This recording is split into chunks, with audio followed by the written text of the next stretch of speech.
para pendengar setia Ngintip Ngobrol Insan Kreatif. Kali ini bersama dengan saya, Krisan, yang akan menemani kalian semua untuk ngobrol santai bersama dengan insan-insan kreatif yang ada di sekitar kita. Nah, di episode hari ini kita kedatangan tamu istimewa, yaitu seorang wirausaha wanita kreatif yang pastinya punya segudang cerita menarik buat kita kulik. Langsung aja yuk kita kenalan nih. Sambut di sebelah saya sudah ada Ibu Novi. Halo Ibu Novi. Om Swastiastu Mbak Krisan, apa kabar? Baik Ibu, bagaimana kabarnya Ibu? Luar biasa. Luar biasa. Harus begitu Mbak. Harus begitu ya Bu ya. Energinya sudah mulai terasa nih. Mungkin teman-teman di dunia maya nanti harus bisa merasakan energi kita hari ini. Siap. Baik.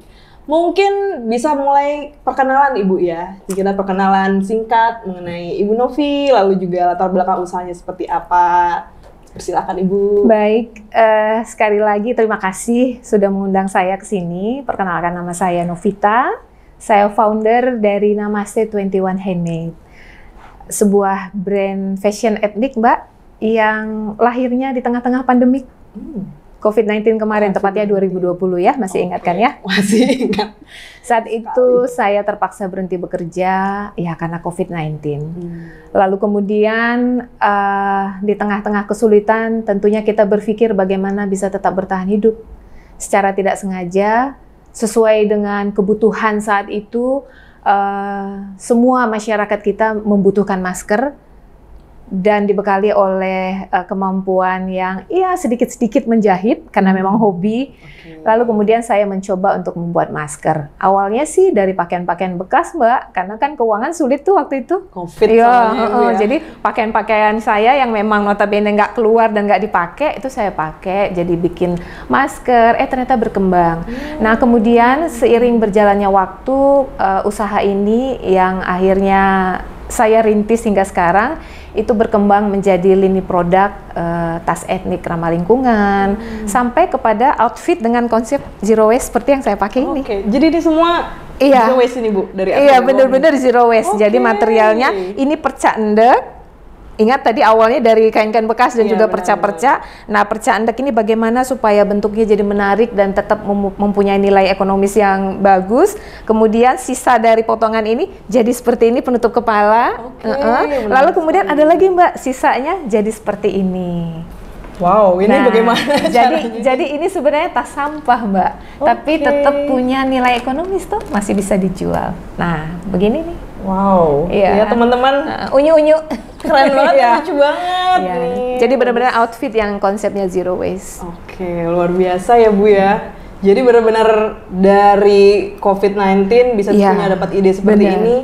Apakah dari awal itu memang ada keinginan untuk menjadi pengusaha ya Bu ya dari awal? Saya kebetulan sekian puluh tahun itu jadi pekerja Mbak. Bener-bener jadi pekerja yang taunya tiap bulan dapat gaji. Nah, tapi ternyata ya begitu ya, kita tidak pernah tahu apa yang akan terjadi di depan kita. Baik atau buruk kita tidak tahu, sedih atau senang kita tidak tahu. Yang kita tahu adalah tentu berjalan bersama Sang Maha Kuasa yang menciptakan kita. Jadi dengan kekuatan tersebut kita tetap bisa merintis apa yang tadinya tidak pernah terpikirkan. Bahkan mimpi pun nggak pernah Mbak jadi pengusaha. Iya, sekian puluh tahun. Basically saya adalah perawat. Jadi selama 18 tahun saya bekerja sebagai perawat, dan itu mungkin yang membuat saya sangat-sangat concern dengan lingkungan.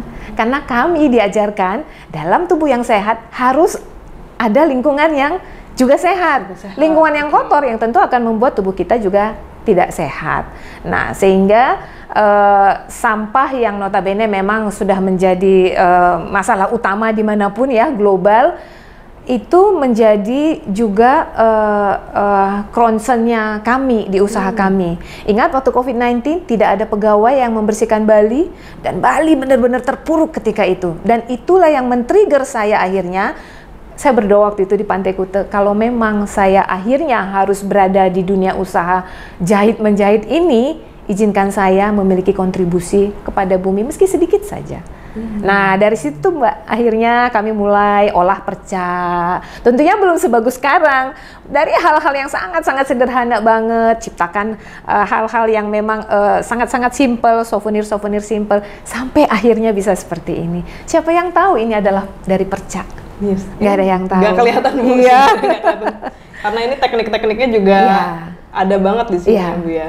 Keren. Jadi ini Bu, kalau misalnya dalam teknik-teknik ini Ibu emang belajar sendiri apa bagaimana Ibu? Iya, pada akhirnya memang karena kebetulan meskipun saya bekerja sebagai perawat, tapi juga saya suka mix and match. Dari sejak dulu, bahkan saya ingat dari sejak kuliah, from head to toes, jadi dari mulai pernak-pernik rambut, terus saya jahit sendiri Mbak.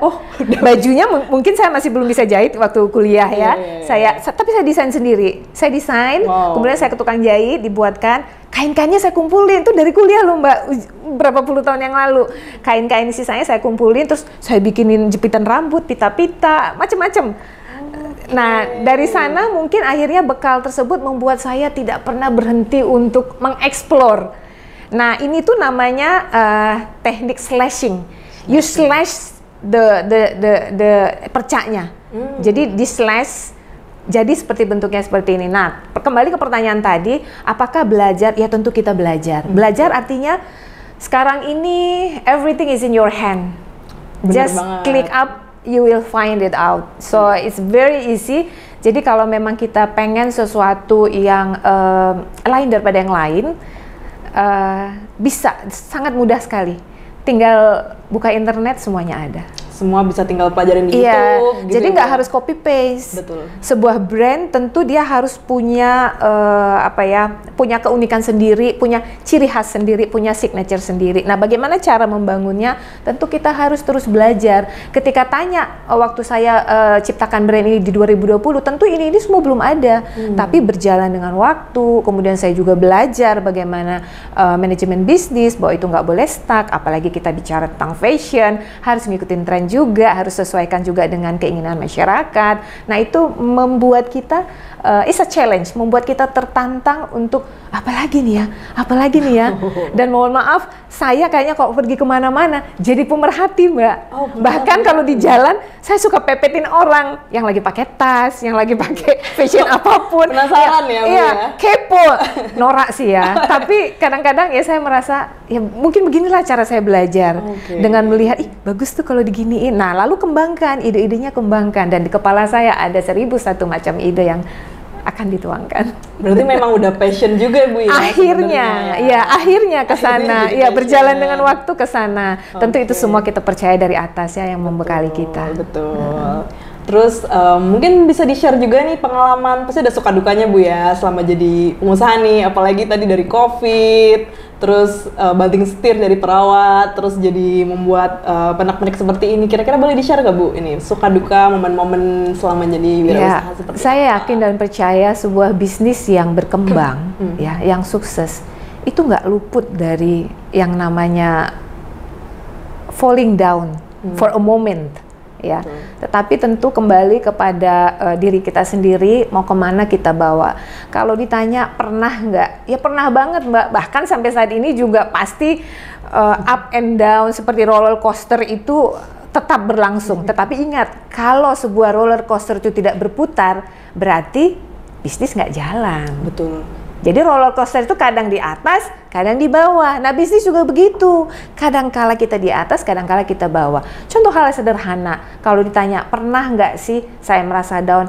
Pasti pernah. Misalnya saat bisnis lagi sepi, ya kan? Dengarkan sekarang bagaimana perekonomian. Orang mudik juga sekian persen menurun. Dan itu berdampak dengan tentunya bisnis yang kami jalankan. Dan saya yakin teman-teman yang lain juga.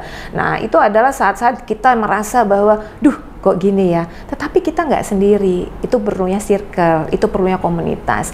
Lalu kemudian kalau ditanya pernah nggak sih saya ancur-ancuran banget, pernah banget Mbak, ya pernah banget. Bahkan itu yang membawa saya ke BDI jadinya, karena ketika saya akhirnya berkenalan dengan BDI, itu adalah benar-benar di saat saya ingin melepaskan usaha ini. Bahkan mau melepas Bu, sudah terucap, sudah terucap karena memang ketika itu ya tim produksi kita yang gagal mencapai target dan akhirnya saya mengecewakan pelanggan.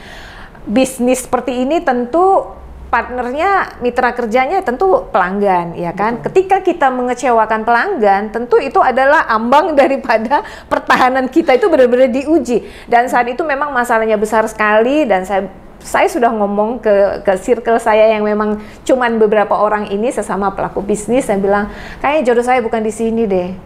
Udah deh, nggak apa-apa. Saya juga nggak ngoyo kok, karena memang basically saya pekerja ya. Jadi betul. saya tuh ikhlas banget gitu kalau memang udah jodoh saya nggak di sini, nggak apa-apa gitu. Karena saya udah ngecewain pelanggan, dan waktu itu saya belum belajar banyak nih tentang manajemen bisnis sebelum ketemu BDI.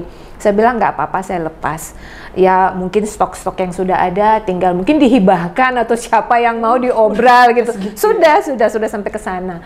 Nah, lalu kemudian itulah titik awal bagaimana akhirnya saya menyadari bahwa ternyata membangun usaha seperti ini itu perlu kekuatan mental, Mbak.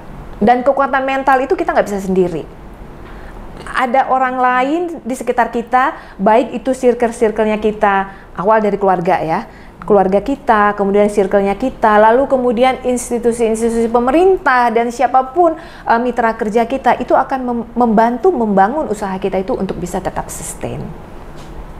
Emang penting banget sih bener ya, apa namanya, close circle itu ya Bu ya? Iya, bener banget ya. Kalau kita ketemu orang yang tidak pas, maka itulah saatnya bisnis kita akan mulai terancam. Puji Tuhan, waktu itu saya memang didekatkan dengan circle yang cuman beberapa orang. Bahkan mereka sharing, aduh Mbak, saya mah lebih dari itu. Katanya saya malah diceritain yang lebih gede-gede lagi. Akhirnya saya merasa, oh begitu ya ternyata. Karena waktu itu saya masih, I was too greedy at that time. Bener-bener hijau banget. Ya bayangin backgroundnya saya bukan pengusaha. Jadi bener-bener tulus banget gitu. Aduh rasanya kenapa saya nggak ditelan bumi aja. Karena saya udah ngecewain pelanggan ya kan. Malu banget. Kemana saya harus menyembunyikan wajah saya. Saya rasanya nggak sanggup lihat orang. Tapi ketika akhirnya mereka share. Kemudian at the same time it gives me strength. Dan akhirnya saya ya sedikit demi sedikit move on. Dan saya berjanji bahwa saya harus menjadi lebih baik. Keren banget. Kira-kira apa nih yang momen yang membuat titik balik itu Bu? Kira-kira yang bisa mencapai, kan Ibu tadi kayak merasa, aduh nggak mau ketemu orang. Selain dari mungkin ketemu dengan circle tadi, kira-kira ada nggak sih momen titik balik ya Ibu? Saya ingat waktu itu karena ada mahasiswa magang dari salah satu universitas mengatakan seperti ini. Bayangkan di usia saya yang sebegini sudah jauh, bahkan bisa dikatakan sebagai orang tuanya ya. Mahasiswa ini berkata, Ibu, pasti ketika satu pintu tertutup, akan ada banyak pintu-pintu lain yang lebih luas ketika Ibu sekarang, karena memang waktu itu saya akhirnya lumayan boncos ya. Jadi mahasiswa dibilang, ketika Ibu sekarang ini memang dirugikan, akan berkali lipat lagi berkatnya nanti sesudah ini. Dan saya benar-benar akhirnya waktu itu, seorang yang sangat-sangat muda seperti ini mampu mengatakan seperti itu. Mungkin Tuhan pakai ya dia berbicara seperti itu. Kenapa saya nggak bangkit? Dia yang notabene magang di tempat saya yang seharusnya belajar, justru saya belajar dari dia. Dan itulah belajar itu. Belajar sampai ke negeri Cina kan? Betul. Nah, nggak usah ke negeri Cina. Saya ketemu orangnya. Iya. Dan itu membuat saya akhirnya, sepertinya Tuhan berbicara dengan saya, kayaknya sih memang saya harus move on. Saya harus, karena ada banyak orang yang mencintai saya dan mencintai nama C21. Ada banyak ternyata orang yang concern. Bukan cuma saya. Ternyata saya harus mempertahankan ini. Dan itu akhirnya membuat saya mencoba mencari di sosmed, kemana nih saya mau belajar nih. Karena kalau kita sangat mentah, tentu kita harus mencari bekal bagaimana supaya bisa ini terbangun. Jadi pondasi yang bagus dan ini bisa bangun setingkat demi setingkat. Dan puji Tuhan akhirnya waktu itu ketemu. Saya sebenarnya sudah lama dengar tentang program BDI, tentang INBIS.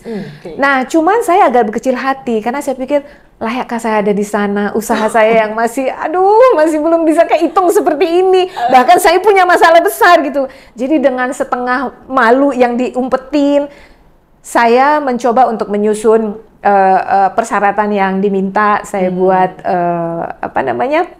proposal, ya pitch deck-an lah ketika itu ya. Sekarang saya baru sadar pitch deck yang baik. Nah, saya buat, ternyata saya diterima. Dan itulah menjadi titik awal saya akhirnya benar-benar yakin karena yang ngomong sudah mentor.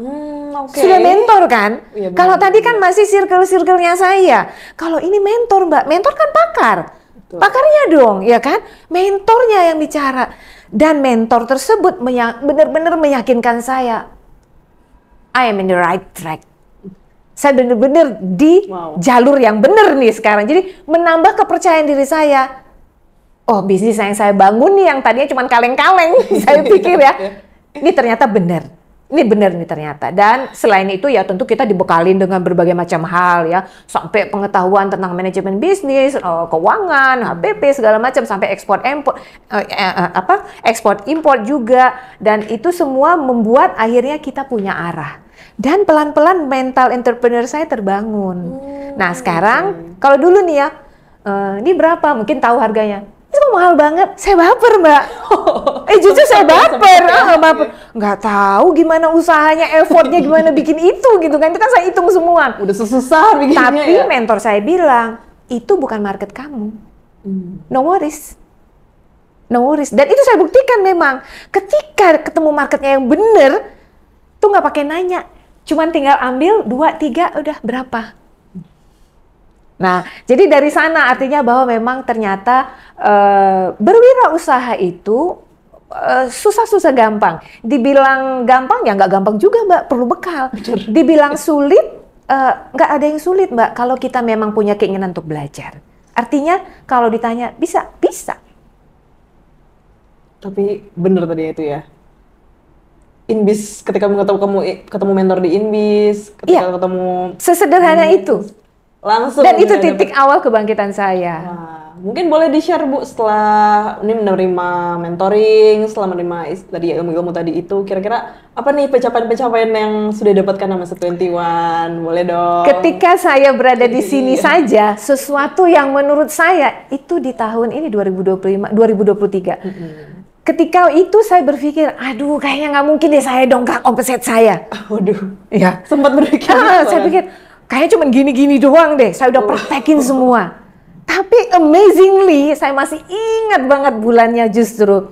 Itu Mbak, waktu itu salah seorang dari BDI yang mengatakan kepada saya, yakin dan percaya Bu, pasti bulan depan Ibu akan berhasil. Saya pikir, aduh udah berapa bulan mah dari sejak awal 2023 mah omset cuman ya tipis-tipis baik gitu ya.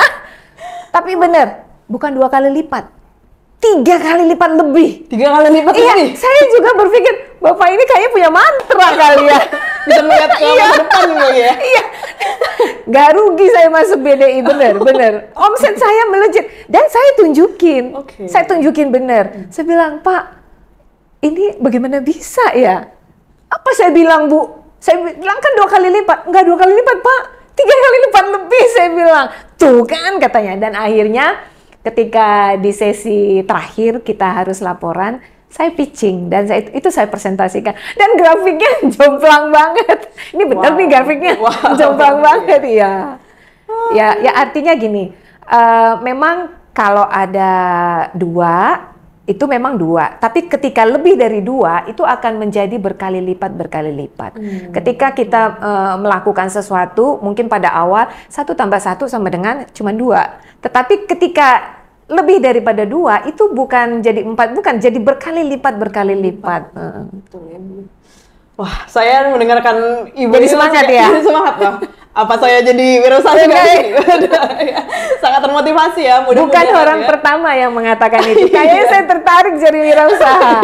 Ya, motivasi ini baik untuk dilakukan. Artinya begini, wirausaha itu kan bukan hanya di dunia kriya yang seperti saya ada, tetapi di dunia-dunia lain juga. Ketika menjadi karyawan barangkali ya, atau menjadi apapun, semangat untuk belajar itu harus tetap dikembangkan. Dan ingat, di tengah-tengah kesulitan, di tengah-tengah keterbatasan, pasti akan ada yang bisa kita lakukan. Dan itulah yang saya sedang berusaha ciptakan di lingkungan kerja kami yang terdiri daripada pengrajin-pengrajin yang memang notabene datang dari jauh untuk mencari sesuap nasi di sini, memperjuangkan perekonomian keluarganya. Saya selalu menyemangati mereka, ayo semangat, pasti bisa jadi lebih baik.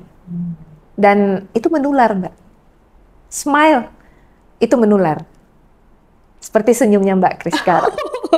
Itu akan menular. Itu selalu menular. Iya, tularkan energi positif. Dan ketika kita membangun sebuah usaha, harus juga ada nilai-nilai di dalamnya pemberdayaan. Karena kesuksesan sebuah usaha tentu bukan hanya karena andil satu atau dua orang, tetapi ada hal-hal yang terkait di sekitarnya, termasuk orang-orang yang berkaitan. Dan di Namaste 21 itu sudah merupakan sebuah prinsip bagi kami. Kami ingin menjadi saluran berkat bagi siapapun yang tergabung di dalamnya. Dan sampai sekarang kami bahagia bisa menularkan hal tersebut ke siapa saja. Luar biasa sekali. Boleh dong aplausnya buat Ibu ini. Terima kasih Bu sudah memberikan banyak banget quotes-quotes yang benar-benar menyemangat ya. Mungkin terakhir, karena ini kebetulan kita berkumpul di sini karena ada dalam rangka Hari Kartini ya Bu ya. Jadi mungkin bisa dong di-share quotes ataupun motivasi nih buat pengusaha Saya mau wanita. membagikan pantun. Waduh, cakepnya ya. cakepnya, saya siap bilang cakep. Ini saya sudah bergadang sehari semalam nih bikin pantunnya nih khusus didengar ya, khusus teman-teman. untuk Hari Kartini di BDI. Luar biasa. Cakepnya ya. Siap. Berlayar perahu menuju seberang. Cakep. Angin pelan membawa harapan. Cakep. Tak perlu tunggu semua sempurna terang. Cakep. Dari jatuh pun lahir kekuatan. Oke, luar biasa Bu. Aduh. Saya akan tutup dengan sebuah quotes. Oke, terima kasih Bu. Jangan tunggu semuanya sempurna untuk mulai. Kadang dari titik terendah justru lahir kekuatan yang paling murni. Jadi wanita wirausaha itu bukan soal hebat. Bukan soal hebat nih Mbak Kris ya. Tapi soal berani melangkah, terus belajar, dan tidak lupa berbagi dampak. Itu dari saya. Ngena banget Bu. Sampai ke dalam jiwa gitu ya. Terima kasih banyak Bu, udah banyak sharing mulai dari semua pengalaman Ibu, lalu juga terjatuh bangun, dan juga ngasih tahu ke kita bagaimana pengalamannya tadi di inkubator bisnis, semua quotes-quotes gimana Ibu bangkit. Itu sangat, kalau bagi saya tuh udah cukup menaikkan ini saya, motivasi saya. Mungkin bagi teman-teman di Dunia Maya, semoga semua dari sharing-sharing yang dari Ibu Novita bisa membuat teman-teman semakin semangat sebagai wirausaha, dan dimanapun kalian berada, tetap semangat ya tadi Ibu ya. Lalu semoga teman-teman yang berada di menonton saat ini, terus jangan lupa terus dengerin Ngintip, ngobrol Insan Kreatif BDI Denpasar, dan untuk ngobrol-ngobrol santai lainnya bareng Insan Kreatif bersama kita semua. Sampai ketemu di episode berikutnya. Dadah! Dah.